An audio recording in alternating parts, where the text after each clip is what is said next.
Welcome to the deep dive. Today, we're looking at the college search.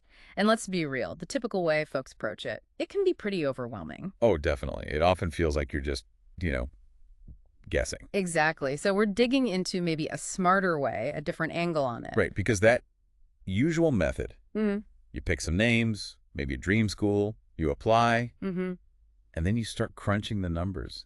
It often feels, well, backwards. And super stressful. We're drawing on insights today from Diversified College Planners, looking at this top-down idea. Yeah, it flips the script a bit. So our mission here is to unpack that strategy, see how it could help someone like you, listening, get a handle on this without feeling totally lost. Let's dive in. Okay, so first, the problem with that traditional way. You mentioned picking just a few schools. Yeah, that's the starting point for many. Maybe 5, 10 schools they've heard of or visited. There are thousands of colleges out there, right? Exactly. Around 2,500 four-year colleges in the U.S. alone. So starting small like that, you're instantly missing out on a huge pool of possibilities. It's like only looking at restaurants on your own street when you want the best meal in the city. Perfect analogy. Yeah, And then the money part comes last. right. After you've already invested time, maybe gotten a tag. Precisely. You get the acceptance letter, you're excited, and then you see the price tag, and it's, uh-oh. Which can lead to settling for a place that isn't the best fit or, taking on way too much debt. It forces difficult choices based on finances discovered late in the game, not necessarily on the best overall fit. It's kind of inefficient, too.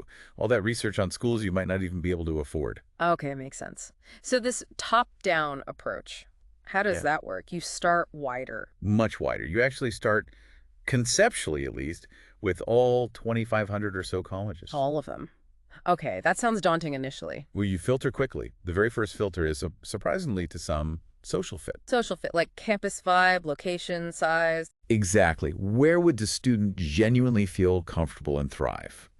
You narrow it down based on that first, maybe get to around 100 schools. Okay, 100. Yeah. Still a lot, but narrowed down. Then what? Yeah. Academics. Then academics. From that list of 100 or so, which ones are a realistic academic match for the student's profile? Grades, scores, interests. Mm-hmm. That usually cuts the list down again, perhaps to around 50 schools. 50 schools where they'd likely fit in socially and have a good shot at getting accepted academically. Correct. Now you have a pool of schools where success on multiple levels is actually plausible. And now the money comes in. Now comes the crucial financial filter. Of those 50, which ones have a history of being generous with aid? Either merit money or need-based aid. Both. You're looking for schools likely to offer a significant financial package based on the family situation and the student's profile. This is where data and research really pay off. And that brings the list down to... Typically, a much more manageable final list, Mhm. maybe 6 to 10 schools. Wow. Okay, Wow. going from 2,500 to maybe 8, that's a process. It is, but it's a strategic process. So what are the payoffs, the big benefits of doing it this way? Well, the main one is improved outcomes. You end up applying to schools where you have a higher probability of not just getting in, but also getting the financial support you need.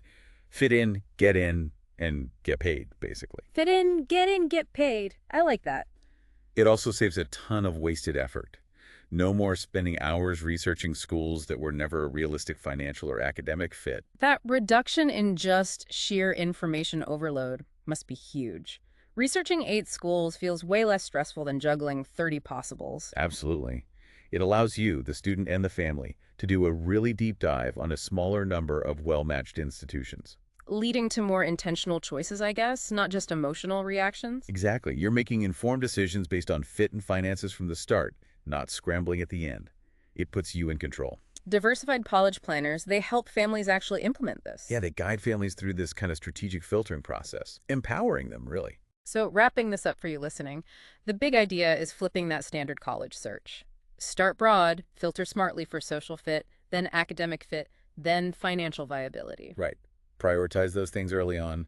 Don't leave the money question until the acceptance letters arrive. It seems like a path that's potentially more manageable, less stressful, and financially smarter in the long run. It certainly aims to be. So here's something to think about. Considering this top-down strategy, what's one piece of the usual college search routine that you might want to rethink? Where could you be more strategic earlier? That's your prompt for reflection from this deep dive.